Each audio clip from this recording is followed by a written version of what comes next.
Welcome to మన chef. నేను మీ మాధవిని. దోసకాయ పచ్చడి మీరు ఎన్నో రకాలు చేస్తుంటారు కదండి. ఒక్కసారి ఈ ప్రాసెస్లో దోసకాయ పచ్చడిని ట్రై చేసి చూడండి. అన్నంలోకి అయితే అద్దిరిపోద్ది, అంత బాగుంటుంది టేస్ట్. అన్నం మొత్తం ఈ పచ్చడితోటే కడుపు నిండా కమ్మగా తినాలనిపిస్తుంది, అంత బాగుంటుంది. ఎలా చేయాలో చూపిస్తాను, చూసి తప్పకుండా ట్రై చేయండి. ఈ దోసకాయ పచ్చడి కోసం ఫస్ట్ అయితే ఒక చిన్న నిమ్మకాయ సైజ్ అంతా చింతపండుని ఇలా విడదీసి ఏదైనా బౌల్లో వేసుకొని ఈ చింతపండు మునిగేంత వరకు నీళ్లు పోసేసి ఒక 10 నిమిషాలు నానబెట్టుకోండి. చింతపండు నానుతూ ఉంటుంది. ఈలోపు ఈ సైజులో ఉన్న దోసకాయ ఒకటి తీసుకొని కట్ చేసుకుందాం. ఈ దోసకాయ సుమారుగా 400 గ్రాముల దాకా ఉంది. ఈ తీసుకున్న దోసకాయని నీట్గా కడిగి నేను ఇక్కడ చూపించినట్లు పీలర్ తోటి తొక్క మొత్తం తీసేసేయండి. దోసకాయను కూడా పచ్చడికి ఎంచుకునేటప్పుడు గట్టి దోసకాయని తీసుకోండి, టేస్ట్ బాగుంటుంది. ఇలా తొక్క మొత్తం తీసేసిన తర్వాత ఈ తొడుము ఉంది కదా, ఈ తొడుము సైడు కొద్దిగా కట్ చేసేసి ఈ దోసకాయని నేను ఇక్కడ చూపించినట్లు ముక్కలుగా కట్ చేసుకోండి. లోపల విత్తనాలు చేదున్నాయా లేదా అని కొద్దిగా నోట్లో వేసుకొని చూడండి. దోసకాయ ఒక్కొక్కసారి చేదు ఉంటుందండి. చేదు ఉంది అంటే మనకి పచ్చడి మొత్తం చేదు అనిపించేస్తుంది. అందుకని చేదు లేకుండా చూసుకోవాలి. ఒకసారి కొద్దిగా విత్తనాలు నోట్లో వేసుకున్నారంటే చేదు ఉందా లేదా అని తెలుస్తుంది. చేదు లేదండి, బాగానే ఉంది. నేను తీసుకున్న దోసకాయ అయితే నేను ముక్కలుగా కట్ చేసుకుంటున్నాను. లోపల విత్తనాలు కూడా నేను డైరెక్ట్గా వేసుకుంటున్నాను. లోపల విత్తనాలు మీకు ఇష్టం లేదు అనుకుంటే వాటి వరకు తీసేసి పై భాగాన్ని ముక్కలుగా కట్ చేసి పెట్టుకోండి. చూడండి, దోసకాయ మొత్తాన్ని ఇలా ముక్కలుగా కట్ చేసుకొని పక్కన పెట్టుకోండి. ఇప్పుడు ఇలా ఒక చిన్న కొత్తిమీర కట్టను తీసుకొని ఇలా కట్ చేసుకొని ఈ కొత్తిమీరని నీట్గా కడిగి పక్కన పెట్టేసుకోండి. ఈ పచ్చళ్ళలో కొత్తిమీర వేసుకుంటే చాలా బాగుంటుంది టేస్ట్. ఇప్పుడు ఒక 15 పచ్చిమిర్చి తీసుకొని ఈ విధంగా తుంచి పెట్టుకున్నాను. పచ్చిమిర్చిని ఇలా తుంచి ఆయిల్లో వేసుకున్నప్పుడు మనకి పేలకుండా ఉంటాయి, అందుకని ఇలా తుంచుకోవాలి. అలాగే పచ్చడి ఎప్పుడైనా కొద్దిగా కారం కారంగా ఉంటేనే బాగుంటుందండి, అందుకని పచ్చిమిర్చి కొంచెం ఎక్కువే తీసుకున్నాను. మీకు అన్ని పచ్చిమిర్చి వద్దంటే తగ్గించి వేసుకోండి.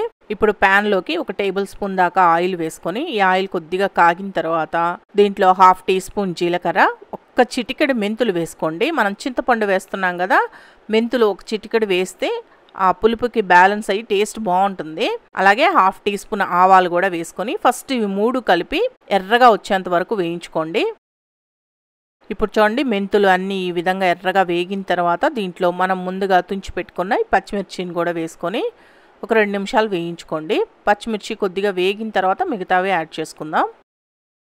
ఇప్పుడు చూడండి, పచ్చిమిర్చి ఈ విధంగా వేగిన తర్వాత దీంట్లో ఒక 2 టేబుల్ స్పూన్లు నువ్వులు వేసుకొని వేయించుకోండి.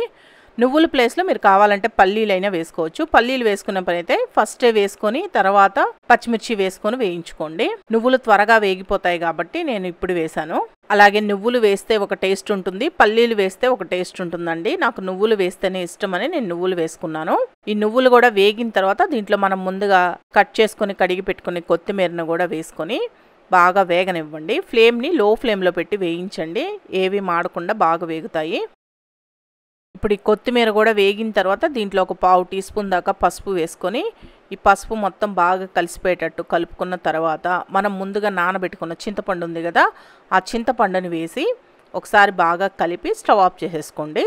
ఇది బాగా చల్లారిన తర్వాత మిక్సీలో వేసి గ్రైండ్ చేసుకుందాం. దోసకాయ ఆల్రెడీ పులుపు ఉంటుంది, మళ్ళీ చింతపండు ఎందుకు అనుకున్నారు. కొద్దిగా అయినా చింతపండు వేస్తేనే పచ్చడి టేస్ట్ బాగుంటుంది.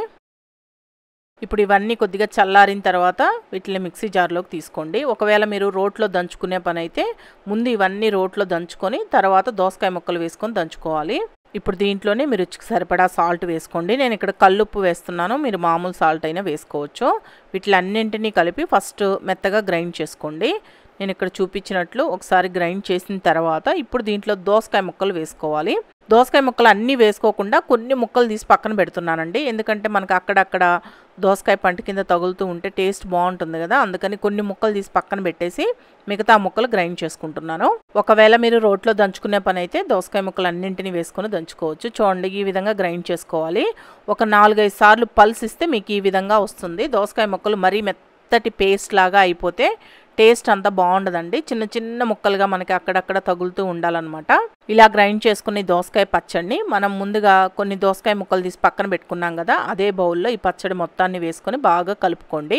ఈ పచ్చడిని మీరు పోపు లేకుండా అయినా డైరెక్ట్గా అన్నంలో కలుపుకొని తినొచ్చండి, కానీ పోపు వేసుకుంటే ఇంకా టేస్ట్ బాగుంటుంది, అందుకని నేను పోపు వేసి చూపిస్తున్నాను. పోపు కోసంగా ప్యాన్లోకి ఒక 2 టేబుల్ స్పూన్ల దాకా ఆయిల్ వేసుకొని ఈ ఆయిల్ కాగిన తర్వాత దీంట్లో 1 టేబుల్ స్పూన్ పోపు దినుసులు వేసుకొని వేయించుకోవాలి. పోపు దినుసులు వేగేటప్పుడే దీంట్లోనే ఒక చిటికెడు ఇంగువ వేయండి. ఇంగువ ఫ్లేవర్ పచ్చడికి చాలా బాగుంటుంది. నేను ఇక్కడ ఆవాలు, జీలకర్ర, శనగపప్పు, మినపప్పు అన్ని కలిపి 1 టేబుల్ స్పూన్ దాకా వేసుకున్నాను.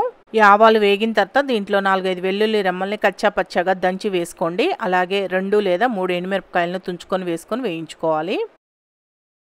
ఇప్పుడు ఎండుమిర్చి కూడా వేగిన తర్వాత దీంట్లో 1 రెమ్మ కరివేపాకు కూడా వేసి బాగా వేగనిచ్చేసి మనం ముందుగా గ్రైండ్ చేసి పెట్టుకున్న ఈ పచ్చడి మొత్తాన్ని పోపులో వేసి బాగా కలుపుకోండి. అలాగా బాగా కలిపేసిన తర్వాత స్టవ్ ఆఫ్ చేసేసుకుంటే సరిపోతుంది. మనం చింతపండు కొద్దిగా పచ్చిదే వేసాం కదా, ఈ పోపులో కొద్దిగా మగ్గినట్లు అయ్యి టేస్ట్ బాగుంటుందన్నమాట. అందుకని పచ్చడిని పోపులో వేసుకొని కలుపుకోండి. అంతే అండి.